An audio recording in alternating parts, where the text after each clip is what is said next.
Selamat datang kembali. Hari ini kita punya bahasan menarik nih dari bab 3 sumber yang Anda bagikan. Kita coba lihat koneksi yang mungkin nggak kepikiran sebelumnya. Antara siapa? Antara Bronte bersaudara, penulis itu, terus Z-Boys, para skateboarder keren, sama seniman-seniman Renaissance Italia. Kelihatannya beda banget ya. Tapi, misi kita kali ini adalah ngulik pola tersembunyi di balik pengembangan bakat mereka. Kita mau lihat gimana latihan mendalam itu loh. Latihan yang intens, fokus benerin salah, ternyata jadi kunci kehebatan mereka. Bukan cuma soal bakat bawaan aja. Siap-siap buat momen aha ya. Oke, kita mulai dari Bronte bersaudara ya. Kan seringnya kita dengar mereka itu, wah, jenius alami, terisolir di desa gitu. Tapi sumber Anda yang ngutip riset Juliet Barker kayaknya punya cerita lain nih. Gimana itu? Iya betul. Jadi menurut Barker, Howard itu nggak sesepi yang kita bayangin. Terus ayah mereka juga katanya nggak tiran-tiran amat. Nah yang paling penting nih, tulisan awal mereka di buku-buku kecil itu ternyata imitatif, niru-niru gaya penulis lain. Oh ya? Banget. Bahkan kadang sampai jiplak karakter. Kualitasnya, wah di awal-awal itu katanya sih kurang bagus. Banyak salah eja, tanda baca berantakan, jauh dari kata sempurna. Tunggu. Jadi tulisan awal yang jelek itu justru penting. Kok bisa? Bukannya kontradiktif? Nah, justru itu poinnya. Buku-buku kecil itu semacam simulator buat mereka. Tempat latihan mendalam tapi sifatnya kolaboratif. Mereka kayak ngebangun otot cerita di situ, di ruang yang aman, bisa salah, bisa coba lagi, saling kasih masukan. Oke, jadi kayak tempat latihan bebas gitu ya? Volumenya gimana? Gila-gilaan. Ada 22 buku kecil, rata-rata 80 halaman, cuma dalam 15 bulan. Jadi ini bukan soal langsung nulis bagus, tapi soal repetisi, soal jam terbang yang intensif banget. Masuk akal. Repetisi, perbaikan terus-menerus. Kalau dari sisi biologisnya gimana? Ada penjelasan soal myelin kan di sumbernya? Betul sekali. Jadi secara neurologis, ini ada hubungannya sama myelin. Myelin itu kan lapisan lemak yang ibaratnya ngelapisin sirkuit saraf kita. Makin sering sirkuit itu dipakai lewat latihan, bikin salah, benerin lagi, lapisan myelinnya makin tebal. Fungsinya apa itu? Makin tebal, sinyal sarafnya makin cepat dan akurat. Nah, itulah yang kita sebut skill atau keahlian. Jadi ribuan jam mereka nulis di buku kecil itu, yaitu lagi ngebangun insulasi saraf buat skill nulis mereka. Oke, jadi polanya latihan intens di lingkungan khusus. Nah, ini katanya muncul lagi di tempat beda banget. Z-Boys, skateboarder tahun 70-an.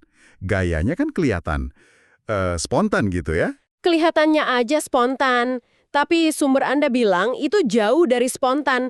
Mereka itu kan dasarnya peselancar jago yang bawa gaya dari ombak ke jalanan. Tapi kunci utamanya itu penemuan arena latihan yang nggak sengaja. Arena apa tuh? Kolam renang kosong, gara-gara kekeringan waktu itu, kolam beton yang curam itu jadi kayak laboratorium buat mereka. Wah, kolam kosong? Pasti bahaya banget ya buat latihan skateboard. Gimana lingkungan kayak gitu bisa jadi tempat latihan mendalam? Justru itu, taruhannya tinggi, jatuh ya sakit, atau berhasil terbang di dinding kolam. Kata Skip Engblom, salah satu pendirinya, setiap kali kami harus melaju lebih besar, lebih cepat, lebih lama. Mereka dipaksa fokus banget, ngulang gerakan sampai bener-bener klik, benerin kesalahan fatal dengan cepat. Jadi mirip buku kecilnya Bronte ya, tapi ini versi fisik dan lebih ekstrim. Bisa dibilang gitu. Sama-sama lingkungan terbatas yang memaksa latihan intensif, mengaktifkan sirkuit spesifik, bikin salah, perbaiki. Proses ini ngebut pembentukan myelin tadi. Dari California, kita loncat lagi nih, jauh banget, ke Florence zaman Renaissance. Sumber Anda nyingkung soal problem of excess genius-nya David Banks. Kenapa sih kota kecil kayak Florence bisa ngeluarin banyak banget jenius seni dalam waktu singkat? Nah, penjelasan umum kayak kota kaya atau bebas ternyata buktinya kurang kuat. Jadi, apa dong rahasianya? Kuncinya menurut sumber ini ada di cara mereka latihan. Lewat sistem apa? Sistem serikat pengrajin atau craft guilds. Serikat pengrajin. Gimana cara kerjanya sistem ini sampai bisa jadi pabrik bakat gitu? Ini sistem magang yang terstruktur banget. Anak umur 7 tahun itu udah mulai magang, bisa 5-10 tahun lamanya. Belajarnya itu langsung praktek, nggak banyak teori, nyampur cat, siapin kanvas, belajar memahat. Langsung kerja ya? Iya, ada hierarki, ada kompetisi, tapi juga ada kerjasama. Kata sejarawan Bruce Cole, sistem ini bisa mengubah anak laki-laki biasa jadi seniman ahli lewat tahapan yang jelas. Ingat aja garis keturunannya. Da Vinci muridnya Verrocchio, Verrocchio muridnya Donatello, dan seterusnya. Contoh paling jelas mungkin Michelangelo ya. Perjalanannya gimana tuh? Dia itu dari umur 6-10 udah tinggal sama pemahat batu. Terus magang ke Ghirlandaio, diajar sama Bertoldo. Bahkan sempat tinggal sama keluarga Medici. Karyanya yang terkenal banget, Pieta, itu dia bikin umur 24. Orang bilang jenius murni. Tapi dia sendiri nggak setuju kan? Nah, itu dia. Michelangelo sendiri bilang kurang lebih gini. Kalau orang tahu betapa kerasnya saya kerja buat dapat keahlian ini, mungkin nggak akan kelihatan seindah itu.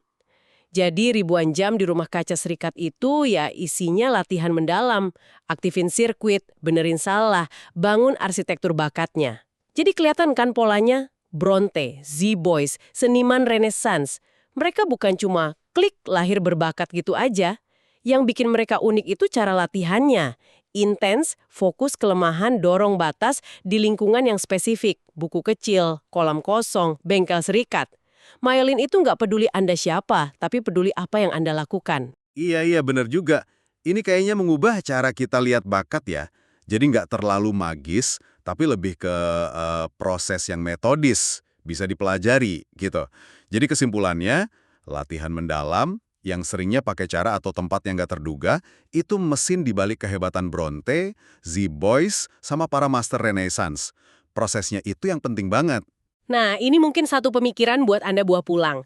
Sumbir ini kan sedikit menyiratkan kalau lingkungan yang terlalu sempurna, kayak akademi tenis yang udah mapan banget, mungkin malah kurang ideal buat memicu motivasi latihan yang dalam banget. Coba deh Anda pikirin, ada nggak sih kekurangan atau kesulitan di lingkungan Anda sekarang? Maksudnya di mana tuh? Ya, mungkin aja ada kolam renang kosong atau buku kecil versi Anda sendiri yang tersembunyi, sesuatu yang kelihatannya nggak ideal tapi justru bisa Anda manfaatin jadi arena latihan mendalam yang unik buat ngasah skill Anda, tempat yang nggak terduga gitu. Menarik sekali idenya. Oke deh, terima kasih banyak sudah berbagi pandangan mendalam kali ini. Dan terima kasih juga untuk Anda yang sudah menyimak.